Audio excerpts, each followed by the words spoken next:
তুমি না তওবা করেছিলে? তুমি না শুধুমাত্র আল্লাহর জন্য সবকিছু ছেড়ে দিয়েছিলে? বুঝতে পেরেছিলে কোথায় তোমার আসল ঠিকানা? ভুলে গেছো? আবার কোন পাপ তোমায় গ্রাস করে নিল? তুমি তো সেই যে নিজের পাপের প্রতি অনুতপ্ত হয়ে সিজদায় পড়ে অঝরে কেঁদেছিলে।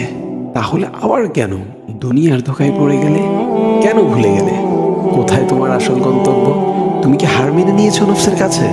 তুমি এত দুর্বল, ভুলে গেছো তুমি কার বান্দা? কে তোমার রব? তোমার রব তো সর্বশক্তিমান। সর্বশক্তিমানের বান্দা আবার কখনো দুর্বল হয় নাকি? মৃত্যু পর্যন্ত লড়ে যাও তুমি। শয়তানকে দেখিয়ে দাও তোমার ইমানের পাওয়ার। শয়তানের ধোঁকায় পড়ে অনেক পাপ করে ফেলেছো, তাই নিরাশ হয়ে গেছো তুমি, তাই না? তুমি কি জানো না তোমার রব কতটা মহান? তিনি তো তোমাকে ক্ষমা করার জন্য অপেক্ষা করছেন। তাই ফিরে আসো সেই রবের দুয়ারে, যার দুয়ার কখনো বন্ধ হয় না। ভিডিওটি ভালো লাগলে একটি শেয়ার করে দিবেন, হয়তোবা আপনার একটি শেয়ারও কারো হেদায়েতের উসিলা বনে যাবে।